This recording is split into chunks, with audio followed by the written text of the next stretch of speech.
my 1916 Century closed top, now with lights.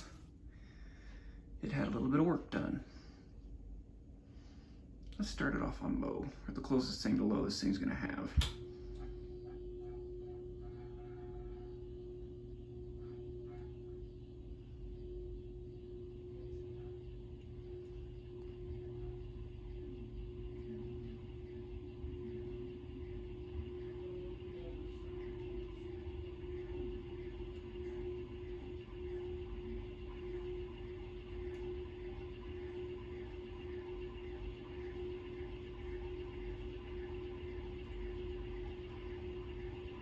Because I don't believe in medium, we're just gonna kick it all the way up to high.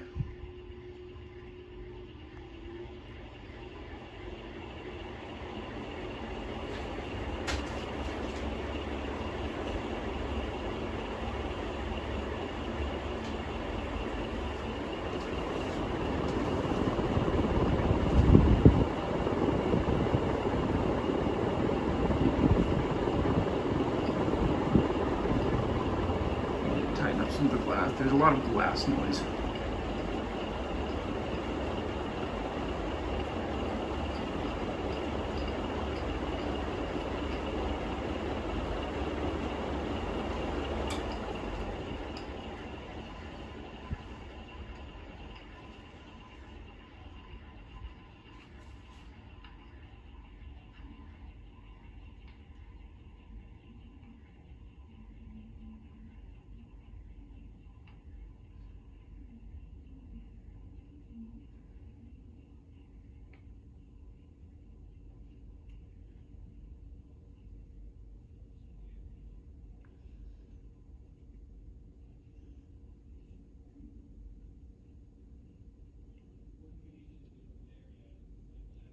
I think it looks very classy with that light kit. I just need to get me some nice, maybe see if I can find some stained glass shades for that, and I think it would look very nice.